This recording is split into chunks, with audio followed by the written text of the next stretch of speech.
Hi, I'm Adam Gopnik, and I want to welcome you to our film festival, Out of the Dark, the Mystery of Film Noir, which Melissa Errico and I are hosting in the context of our own concert, still streaming, Mystery, Songs of Film Noir, here at FIAF. And I particularly want to welcome you to tonight's screening of the 1939 film Le Jour, lève, or as it's called in English, Daybreak, a film by Marcel Carné and Jacques Prévert, who are probably best known to you as the authors of that unforgettable post war, or really mid war, masterpiece, Children of Paradise.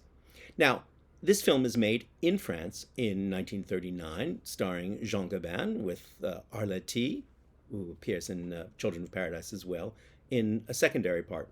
Uh, What's fascinating about this film in so many ways is that it helps us create a kind of proto noir, a pre noir chronology for the genre.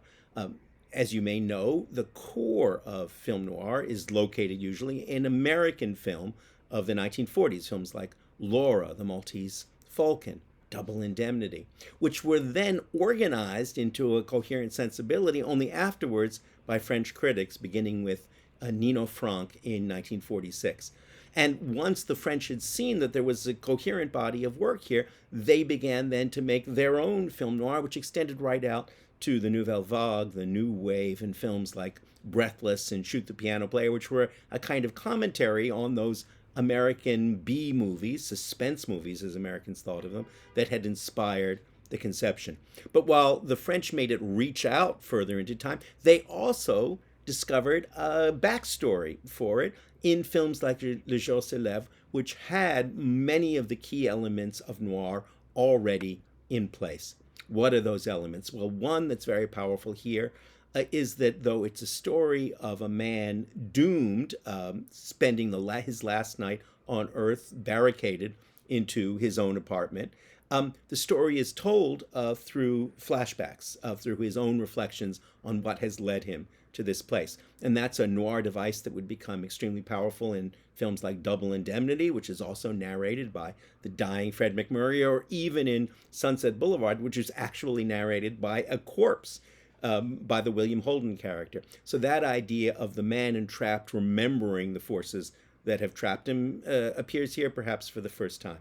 It's also noirish, and perhaps most powerfully so, in its ability to offer us an anti hero, a protagonist who's clearly guilty of a terrible crime, but whose own narration of the implacability of his fate enables us to engage in a kind of empathetic understanding of what has happened to him. The figure in the Gabin plays here is not in some ways unlike the one that Camus, not many years later, will immortalize in his novel L'étranger, The Stranger, which is also the story of a man who's committed a terrible murder, but in whom we're allowed to understand some of the social and psychic forces that have driven him to this point.